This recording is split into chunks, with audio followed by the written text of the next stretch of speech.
Nobody is ready. I don't know what you think someone was saying.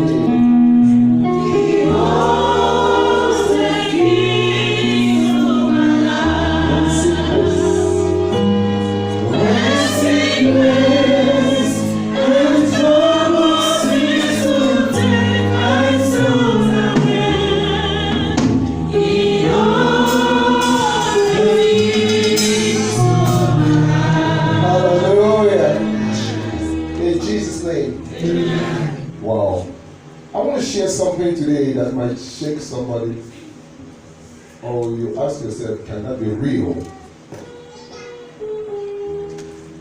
How many of us have been struggling to understanding why no matter how much they are doing things, they are not getting as expected? So many of us, isn't it? Nobody's talking in the house. Yes. You pay your tithe, you sow your seed when the need be. Still, it seems nothing is happening. You chase your enemies, you cast and bind, you destroy ancestral houses. It seems nothing is happening. The more you are trying, the more it's becoming tougher and harder. How many of us, you ask yourself, what am I doing wrong? Please take care of those things. I've prayed before. We have a room here, you can bring the ladies. If they are quiet, you bring them back. God bless you. Hallelujah. I know so many of us will ask ourselves, what is going on? Hallelujah. Have you ever taken a pause to ask yourself, your doings in the house of God does have had any effect in your own private homes, in your finances, in your connection to other people? Do you ever believe that can have any effect in your life? Somebody said, We come to church. We don't quarrel and fight with anybody. We go and when we are going, our shoes don't even make noise.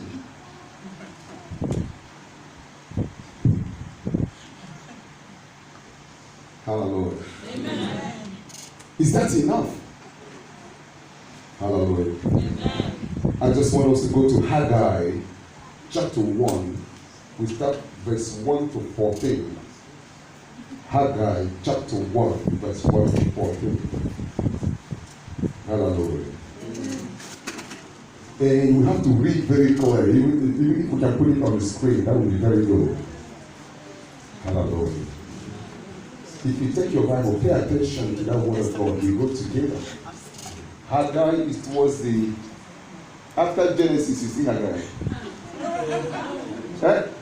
So pastor is telling lies now. Pastor is one of the last prophets. Hallelujah. Before you start the New Testament. Very loud and clear.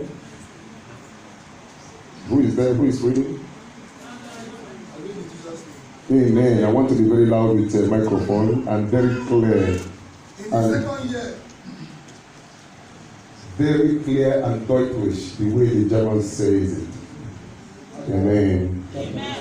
Haggai chapter 1, verse 1. Start from verse 1, go to 14. Read carefully, no pause and no hallelujah. In the second year of Darius the king, in the 6th month, in the 1st day of the month, came the word of the Lord by Haggai. What came to him? The word of the Lord. What came to Haggai? The word of the Lord. Okay, continue. Came the word of the Lord by Haggai the prophet unto Zerubbabel, the son of Shealtiel, governor of Judea, and to Joshua, the son of Jehoiada, the high priest, saying, Thus speaketh the Lord of hosts, saying, These people say, the time is not come, the time that the Lord's house should be built. Then came the word of the Lord by Haggai the prophet, saying, Is it time for you, O ye to dwell in your child houses, and this house lies waste. Hallelujah. Hold on. If you are doing it good, let me take it in secular, in modern English. That is King James, so that people will not say. King James, sir. Yes, sir. So that people will not say this one is too much. I want you to catch something. Let's start from verse 2. He said, "Thus says the Lord of hosts." When we say the Lord of hosts, we are talking of Jehovah Shabbat, the mighty man in battle, the mighty man of war. And when God introduced himself as Jehovah Shabbat, you know there is something happening somewhere. Somebody say something is about to happen. Something is about to happen. Hallelujah. Amen. Thus says the Lord God of hosts, say this to people who say, the time has not come that the Lord's house or temple should be rebuilt. 3 says, then the word of the Lord came by Haggai the prophet, saying, is it time for you yourselves to live in your expensive and paneled houses, while the house of the Lord lies in ruins? Now therefore, thus says the Lord of hosts, consider your ways and thoughtfully reflect on your conduct. Tell somebody, consider your ways. Consider your ways. And thoughtfully consider your conduct. Consider your conduct. Where is he saying that? In the house of God. Hallelujah. Amen. You have planted now, verse 6. You have planted much, but you harvest little. You eat, but you do not have enough. You drink, but you do not have enough to be intoxicated. You clothe yourself, but no one is warm enough. And he who earns wages and a lot of money earns them just to put them in a bag with holes in it, because God has withheld his blessings. Somebody say, I'm not hearing you. You eat, you drink, everything. You gather your money, you are working and you putting it together. The Bible says the hole, the pocket was a hole. Is it the enemy that has made that hole? Can God make the basket not to carry food? Can God cut our pocket when we put something it will open? Yes. Verse 7. Hallelujah. Yeah. Thus says the Lord God of hosts, consider your ways and thoughtfully reflect on your conduct. Go up to the hill country, bring lumber and rebuild my house, that is the temple, that I may be pleased with it and be glorified, says the Lord, accepting it as done for my glory. For look, you look for much harvest, but it comes to little. Even when you bring that home, I blow it away. You will bring it home. God said, I will do it. It will scatter. Then we will shouting, Holy Ghost thunder, Holy Ghost fire, Holy Ghost break, Holy Ghost bind, Holy Ghost death, Holy Ghost mouth, altar house, papa house, mama house. You put your leg, you put your hand, you put the pastor put his head, and still nothing is happening. The Lord said, I blow it away. Hallelujah. Amen. Then he asked, why? Says the Lord of hosts, because of my house, which lies in ruin, while each of you run to his own house, eager to enjoy it. Therefore, because of you, that is your sin and disobedience, the heavens withhold the dew, and the earth withholds its produce. Because of disobedience. I called for a drought in the land and the hill country, on the grain, on the new wine, on the oil, on what the ground produces, on men, on cattle, and on all labor of your hands. Then what did the governor do? What did the prophet do? What did the high priest do? Verse 12. Then Zerubbabel the son of Shealtiel and Joshua the son of Jehozadak, the high priest, with all the remnant of the people who had returned from exile, listened carefully and obeyed the word of the Lord their God, and the word of Haggai the prophet, saying the Lord their God has sent him, and the people reverently feared the Lord. What we're saying, this thing we're saying today, is not everybody that will hear it and take it serious. Some people will say it doesn't matter, that is normal thing they preach and they talk. But the Bible says only very few come to think about it. I'm not talking only of mountain of grace, it happens everywhere.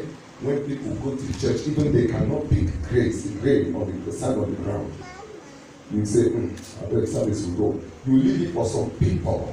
We are used to living for some people. There are people who will, even when you see sometimes when we wash the clothes before we get it back, the next day when you come, you see it's messed up. It doesn't matter. Everything we do in the house of God or we refuse to do has its own wages. It is not everything that comes from the enemy. That is what the Bible is telling us. It's not everything that comes from the enemy. Some of the things is God paying you back in your own coin. We remember we used to say, what a man sow, that he will blow up away. How many of you have seen somebody in Africa who goes to the stream with empty buckets and also come back with empty buckets? How many of you see? Okay. How many of you have seen people go with bucket to tap, what we call pump, and they come back and the pump is not running? That means something happened at the head where the water is being released. The chief engineer did not bring the water.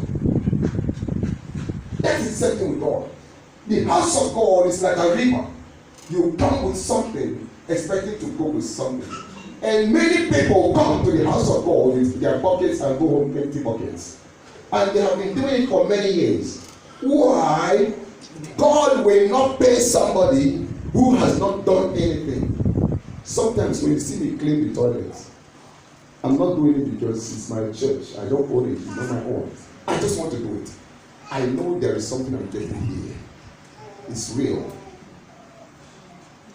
You cannot get a gold without digging deep. Somebody say digging deep. You cannot get a gold without refined, without going through fire. Children of God, we are so comfortable.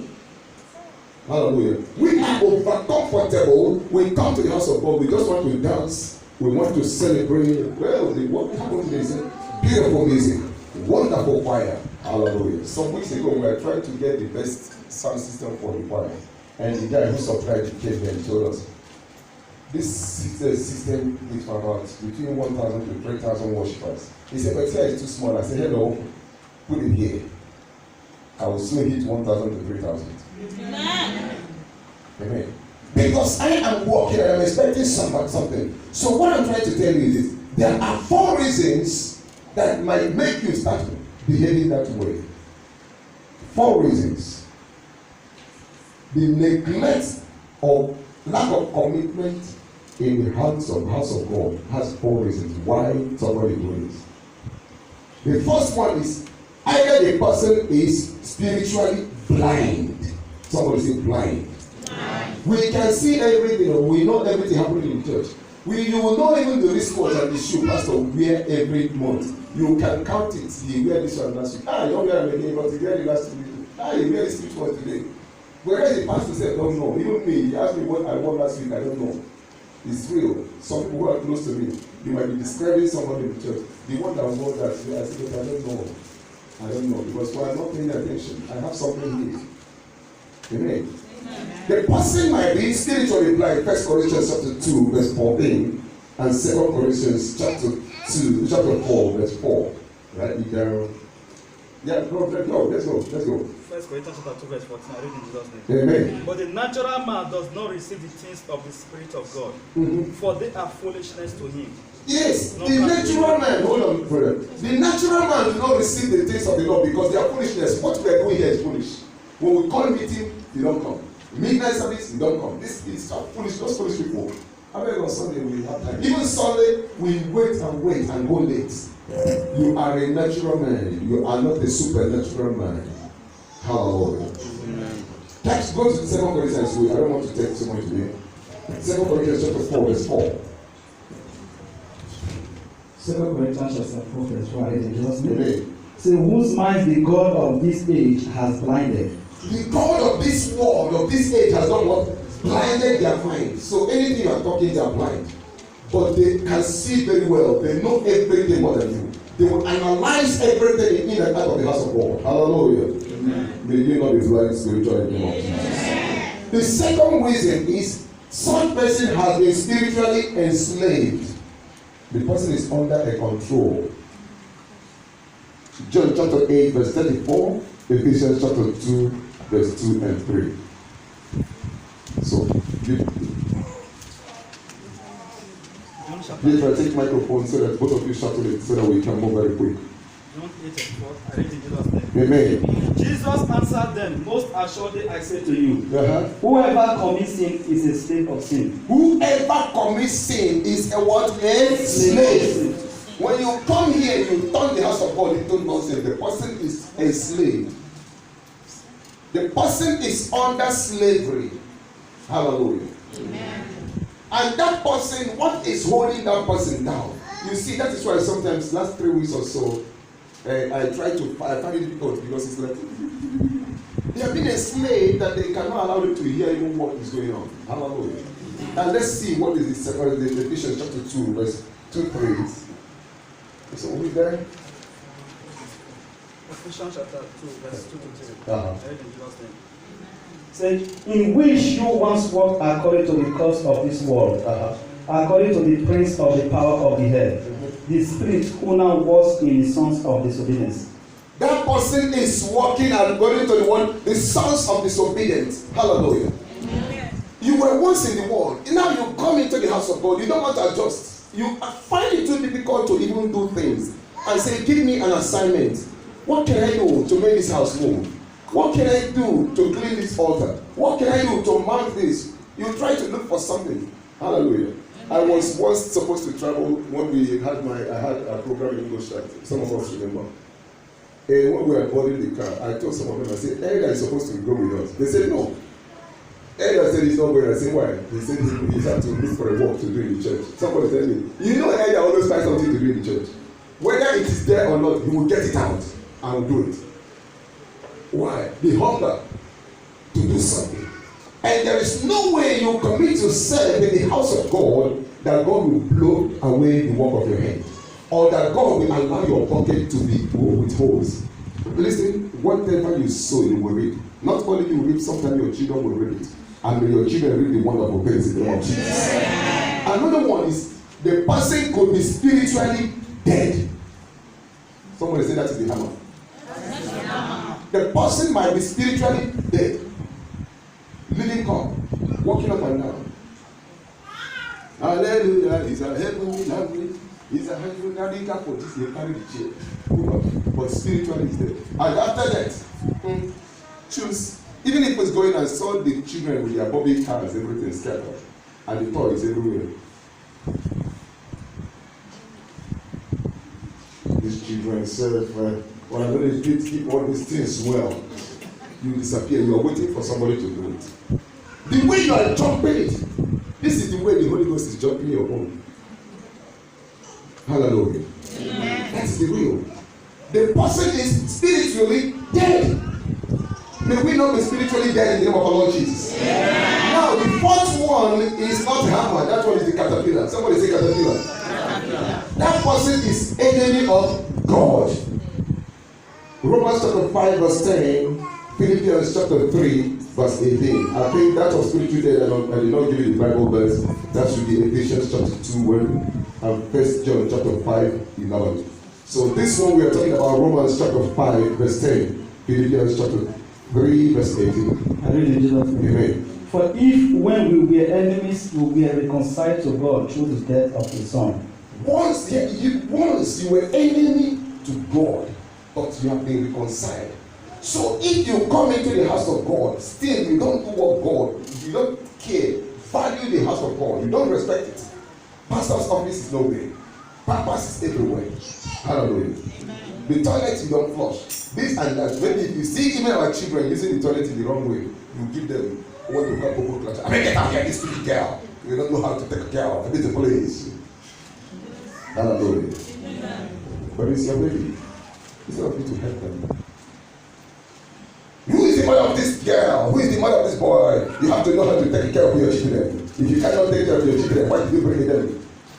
They are your children. I'm an Igbo man. That's the way the women talk. Yes, sir. Hallelujah. That is real. That is real. You neglect, you push them away, you go. You forget these people might be angels. That child might be an angel, carry something for you. The more you clean her or him, the Holy Ghost will say, oh, this one you give it to this guy, you wipe it. That's why I told you, I know how to bribe my children in this house. You know, if I'm coming, many of you who know, if I'm coming, if your children is going with mom, when they see you, will you leave? Hallelujah. Because I have the program to carry my children. If you are coming down with your children, you know, even if I'm here, they will run, leave you and run to me. Pastor, I say, yes, I have it. I put it in my pocket and get it off and say, this is what we want. Hallelujah. That is it. That's why some of them call me Pastor Amen. I say, that is me. Do something in the house of God. God has that to give you. He's having it. But if you see him, I'm keeping it here. So when somebody is spiritually dead, everything in the house of God is nonsense. He will tell you who is looking at each other. Even after the service, you call me, sister, hey, you did not come to church today. That's why I give testimony.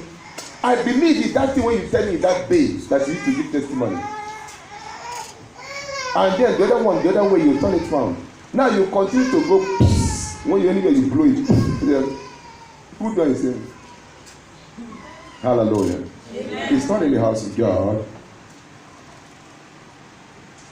When we continue to make all these things, ignore the house of God, neglect the house of God. Hallelujah. The Holy Spirit is hindered from doing what he's supposed to do. Remember, the Bible wants us not to trample upon the Spirit of grace. When the Spirit of grace is tampered and hindered, nothing happens in the house. You can pray for revival, there is no revival. You can pray for open doors. The Holy Ghost will say, you will open the door for you. Don't call me. Do I know you? He said, Father, by today, he said, you are who? Hallelujah. Amen. We want things to happen because we are going down fire. Hallelujah. There are no dedicated men and women in the house of God to make this happen. God wants dedicated people to make this happen.